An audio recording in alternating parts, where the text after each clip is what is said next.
ପିଲାମାନେ ଆଜି ଆମେ ତୃତୀୟ ଶ୍ରେଣୀର ଜଣା ଅଜଣା ପାଠ୍ୟପୁସ୍ତକର ସାମାଜିକ ପାଠରେ ପଢ଼ିବା ଆମରି ଶାସନ ଆମରି ହାତେ ପ୍ରସଙ୍ଗ ଉପରେ। ଆମରି ଶାସନ ଆମରି ହାତେ। ପୂର୍ବ ଶ୍ରେଣୀରେ ଆମେ ଗ୍ରାମାଞ୍ଚଳ ଶାସନରେ ଗ୍ରାମ ପଞ୍ଚାୟତର ଭୂମିକା ସମ୍ପର୍କରେ ପଢ଼ିଥିଲେ। ଆଜି ଆମେ ପଢ଼ିବା ଗ୍ରାମ ପଞ୍ଚାୟତ ପରି ବ୍ଲକ ସ୍ତରରେ ମଧ୍ୟ ଗ୍ରାମାଞ୍ଚଳ ଶାସନ ପାଇଁ ପଞ୍ଚାୟତ ସମିତି କାର୍ଯ୍ୟ କରିଥାଏ। ବ୍ଲକରେ ଥିବା ସବୁ ଗ୍ରାମ ପଞ୍ଚାୟତକୁ ନେଇ ପଞ୍ଚାୟତ ସମିତି ଗଢ଼ା ହୋଇଥାଏ। ପଞ୍ଚାୟତ ସମିତିର ମୁଖ୍ୟ ହେଉଛନ୍ତି ଚେୟାରମ୍ୟାନ୍ ବା ସଭାପତି। ପ୍ରତି ଗ୍ରାମ ପଞ୍ଚାୟତରୁ ଜଣେ ଲେଖାଏଁ ପଞ୍ଚାୟତ ସମିତିର ସଦସ୍ୟ ନିର୍ବାଚିତ ହୋଇଯାନ୍ତି। ସମିତିର ସଭ୍ୟା ମିଶି ଚେୟାରମ୍ୟାନ୍ ବା ସଭାପତିଙ୍କୁ ବାଛିଥାନ୍ତି। ପ୍ରତି ବ୍ଲକରେ ଜଣେ ଜଣେ ବ୍ଲକ ଉନ୍ନୟନ ଅଧିକାରୀ ବା ବିଡ଼ିଓ ନିଯୁକ୍ତ ହୋଇଥାନ୍ତି। ଚେୟାରମ୍ୟାନ୍ଙ୍କ ପରାମର୍ଶ ଅନୁସାରେ ସେ ବ୍ଲକ ପାଇଁ କାର୍ଯ୍ୟ କରନ୍ତି। ତାଙ୍କୁ ସାହାଯ୍ୟ କରିବା ପାଇଁ ଅନ୍ୟ କର୍ମଚାରୀମାନେ ମଧ୍ୟ ଥାଆନ୍ତି। ବ୍ଲକ ଅଫିସରେ ପଞ୍ଚାୟତ ସମିତିର କାର୍ଯ୍ୟ ହୋଇଥାଏ। ବର୍ତ୍ତମାନ ଆମେ ଦେଖିବା ସହରାଞ୍ଚଳର ଉନ୍ନତି ପାଇଁ କେଉଁ ସବୁ ସଂସ୍ଥା ଅଛି। ସହରାଞ୍ଚଳର ଉନ୍ନତି ପାଇଁ ପୌର ପରିଷଦମାନ ଗଢ଼ା ହୋଇଥାଏ। ଛୋଟ ସହରରେ ବିଜ୍ଞାପିତ ଅଞ୍ଚଳ ପରିଷଦ ବା NAC, ବଡ଼ ସହରରେ ପୌରସଭା ବା ମ୍ୟୁନିସିପାଲିଟି, ନଗରମାନଙ୍କରେ ମହାନଗର ନିଗମ ଗଢ଼ା ହୋଇଥାଏ। ଗୋଟିଏ ସହରର ଲୋକସଂଖ୍ୟା ଅନୁସାରେ ଏସବୁ ଗଠିତ ହୋଇଥାଏ। ମ୍ୟୁନିସିପାଲିଟିର ମୁଖ୍ୟ ହେଉଛନ୍ତି ଚେୟାରମ୍ୟାନ୍ ବା ସଭାପତି ଓ ମହାନଗର ନିଗମର ମୁଖ୍ୟ ହେଉଛନ୍ତି ମେୟର।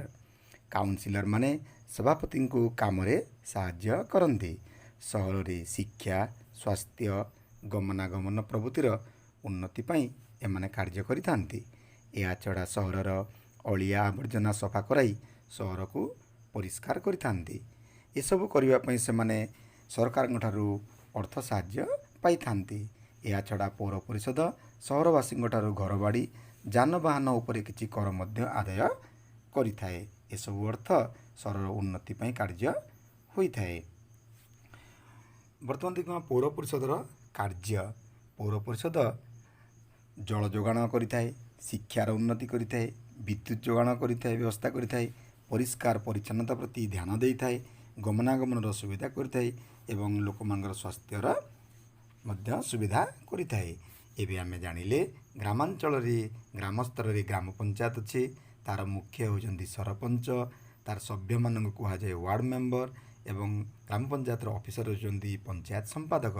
ଠିକ୍ ସେହିଭଳି ବ୍ଲକର ସ୍ତରରେ ହେଉଛି ପଞ୍ଚାୟତ ସମିତି, ମୁଖ୍ୟ ହେଉଛନ୍ତି ଚେୟାରମ୍ୟାନ୍, ତା'ର ସଭ୍ୟମାନେ ହେଉଛନ୍ତି ସମିତି ସଭ୍ୟ ଏବଂ ଅଫିସର ହେଉଛନ୍ତି BDO ବା ବ୍ଲକ ଉନ୍ନୟନ ଅଫିସର।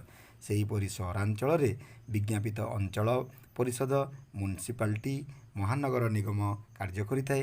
ବିଜ୍ଞାପିତ ଅଞ୍ଚଳ ପରିଷଦର ମୁଖ୍ୟ ହେଉଛନ୍ତି ସଭାପତି, ତା'ର ସଭ୍ୟମାନଙ୍କୁ କାଉନସିଲର କୁହାଯାଏ ଏବଂ କାର୍ଯ୍ୟ କରିବାରେ ସାହାଯ୍ୟ କରି ଅଫିସରକୁ କୁହାଯାଏ କାର୍ଯ୍ୟନିର୍ବାହୀ ଅଧିକାରୀ।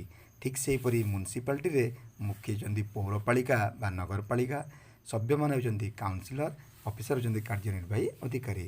ମହାନଗର ନିଗମର ମୁଖ୍ୟଙ୍କୁ ମେୟର କୁହାଯାଏ। ସେହିପରି ସଭ୍ୟମାନଙ୍କୁ କର୍ପୋରେଟର କୁହାଯାଏ ଏବଂ ସବୁ କାର୍ଯ୍ୟରେ ସାହାଯ୍ୟ କରିବା ପାଇଁ ସରକାରଙ୍କ ତରଫରୁ ନିଯୁକ୍ତ ହୋଇଥିବା ଅଫିସରଙ୍କୁ କମିଶନର କୁହାଯାଇଥାଏ।